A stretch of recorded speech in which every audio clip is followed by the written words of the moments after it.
Batman's story isn't just about one man in a cape fighting crime. It's about how his greatest story arcs have redefined the superhero genre across decades. From his tragic failures, like the death of Jason Todd, to psychological battles that nearly destroyed him, to reinventions that changed the entire comic book industry, Batman's arcs form the backbone of modern DC Comics. What follows is not just a list, it's the full history of every major Batman storyline, explained with the depth and detail you need to understand how Bruce Wayne became one of the most important fictional characters of all time. Golden and Silver Age Foundations, 1939 to 1970s. Batman debuted in Detective Comics number 27 in 1939, created by Bob Kane and Bill Finger, and his earliest appearances were defined by short detective stories rather than extended arcs. But even in these years, key milestones shaped his legacy. In Batman number 1, 1940, readers were introduced to both the Joker and Catwoman, characters who would become pillars of the mythos. While these tales were episodic, they established core themes: Batman's vow not to kill, Gotham as a character, and villains who were more than criminals. They were symbols of chaos and desire. The introduction of Dick Grayson as Robin in Detective Comics number 38, 1940, marked the first true shift in Batman storytelling, creating the concept of the superhero sidekick and expanding Batman's world into the beginnings of the Bat family. In the Silver Age, Batman's tone shifted toward lighter, campier adventures, including crossovers in The Brave and the Bold, which positioned him as a central member of the Justice League. While many stories leaned into science fiction or absurd villains, they laid the groundwork for later writers to deconstruct and modernize Batman. The Bronze Age shift, O'Neill and Adams, 1970s. By the 1970s, Batman was in danger of being dismissed as camp, largely due to the Adam West TV show. Writer Denny O'Neill and artist Neil Adams restored him to his darker Gothic roots. In Batman number 232, 1971, they introduced Ra's al Ghul in The Demon's Quest. Ra's was a new type of villain, not a mad clown or mob boss, but a global eco-terrorist with personal ties to Batman through his daughter Talia. This arc transformed Batman into a globe-trotting detective facing conspiracies that tested him physically and morally. Another critical arc was Strange Apparitions, Detective Comics number 469 to 479, 1977 to 1978, by Steve Englehart and Marshall Rogers. This run revived forgotten villains like Hugo Strange and Deadshot, while deepening the psychological aspects of Batman's conflicts. It also introduced Silver St. Cloud, one of the first love interests to deduce Bruce Wayne's secret identity, giving readers a glimpse at the personal cost of Batman's double life. These arcs collectively established Batman as a detective first, vigilante second, setting the stage for the modern era. The Dark Knight Returns, 1986. Frank Miller's The Dark Knight Returns, DKR, was a seismic shift in comic book history. Published in 1986, it depicted a 55-year-old Bruce Wayne coming out of retirement to save Gotham from gangs, corrupt politicians, and eventually Superman himself. The arc was set in a dystopian future, showing a grizzled Batman who had become a symbol of resistance in a world that had abandoned idealism. Miller's grim portrayal, with art by Klaus Janson, emphasized Batman's brutal tactics and psychological depth. The story examined his obsession, his role as Gotham's necessary dark savior, and the consequences of his war on crime.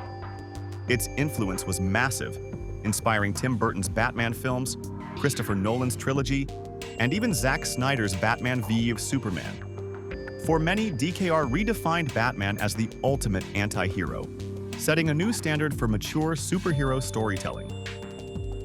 Batman, Year 1, 1987. Following DKR, Frank Miller and David Mazzucchelli crafted Batman, Year 1, Batman numbers 404 to 407, a grounded reimagining of Batman's first year in Gotham. Unlike traditional origin stories, it focused as much on Jim Gordon as it did Bruce Wayne, portraying them both as flawed men struggling against Gotham's overwhelming corruption. The arc showed Bruce's early failures as Batman, the evolution of his tactics, and the fragile trust that developed between him and Gordon. This story is still considered the definitive Batman origin. Its realistic tone influenced Batman Begins, 2005, and numerous animated adaptations, and it demonstrated that superhero comics could blend noir grit with mythic storytelling. A Death in the Family, 1988 to 1989. One of the most infamous arcs in Batman history, A Death in the Family, Batman numbers 426 through 429, put Jason Todd, the second Robin, at the center of a story that shocked readers. Jason tracked down his mother, only to be captured and brutally beaten with a crowbar by the Joker. DC took the unprecedented step of letting fans call a hotline to decide Jason's fate, and they voted for him to die. The Joker's murder of Jason in an explosion marked a dark turning point in Batman's mythology. This arc cemented the Joker as Batman's most sadistic and personal foe, while also deepening Batman's guilt and emotional trauma.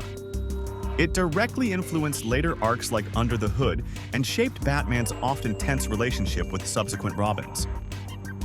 Nightfall, 1993 to 1994. Nightfall was one of the most ambitious Batman arcs, spanning across titles like Batman, Detective Comics, and Shadow of the Bat. It introduced Bane, who systematically freed Gotham's rogues gallery to wear Batman down before famously breaking his back in Batman number 497. This forced Bruce to relinquish the mantle to Jean-Paul Valley, Azrael. Azrael's violent, armored approach alienated Gotham and the Bat family, emphasizing the unique moral code that makes Batman who he is. Eventually, Bruce returned after recovering with the help of Dr. Chandra Kinsolving and allies like Tim Drake. The arc was a meditation on legacy, obsession, and the danger of losing Batman's identity to someone unworthy. No Man's Land, 1999. Following the Cataclysm and Aftershock arcs, Gotham was devastated by an earthquake and abandoned by the US government.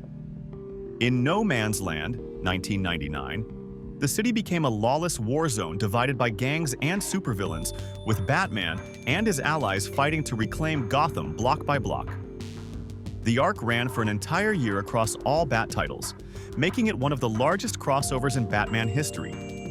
This storyline emphasized the resilience of Gotham's people, the strategic genius of Batman, and the leadership of Barbara Gordon as Oracle. It also redefined characters like Harley Quinn, who made her mainline DC debut here after originating in Batman, the animated series. Hush, 2002 to 2003. Written by Jeff Loeb and illustrated by Jim Lee. Batman. Hush, Batman number 608 through 619, was both a mystery and a celebration of Batman's rogues gallery. The story introduced Hush, a new villain with ties to Bruce Wayne's childhood, while weaving in appearances by Joker, Poison Ivy, Killer Croc, and even Superman. The arc also featured a landmark development in Batman's romance with Catwoman, as Bruce revealed his identity to her. Hush revitalized Batman for the 2000s, combining blockbuster artwork with an intricate plot that showcased Batman's detective skills and emotional vulnerabilities. Under the Hood, 2004 to 2006. In this storyline, Batman number 635 to 650 and annual number 25, Jason Todd returned from the dead as the Red Hood, using lethal methods to fight Gotham's criminals. His resurrection, tied to Infinite Crisis and later explained as a consequence of reality-altering events, forced Batman to confront his greatest failure. The emotional weight of Jason's accusations against Batman for not avenging him made this one of the most personal and psychologically intense arcs of the modern era. Court of Owls, 2011 to 2012. As part of DC's New 52 relaunch, Scott Snyder and Greg Capullo introduced the Court of Owls in Batman number 1 through 12. This secret society, hidden within Gotham for centuries, revealed to Batman that he didn't know his city as well as he believed. Their army of undead talons tested Batman's endurance and paranoia, especially during the famous maze sequence in Batman number 5. The Court of Owls quickly became one of Batman's most iconic modern villains, influencing comics, animation, and video games like Gotham Knights. Rebirth and Modern Arcs, 2016 to present.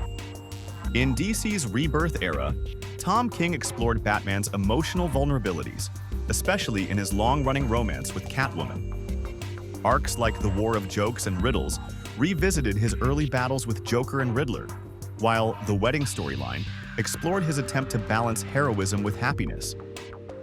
James Tynion IV expanded Gotham's threats with the Joker War, and Chip Zdarsky has recently tackled Batman's role in a Gotham threatened by new authoritarian forces like the Magistrate.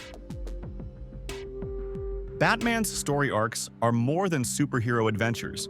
They are reflections of obsession, grief, legacy, and the constant struggle between order and chaos. Across decades, these arcs have redefined not only Batman but the entire superhero genre, making Bruce Wayne one of the most enduring and complex characters in fiction. If you liked this video, please don't forget to subscribe. Thanks for watching.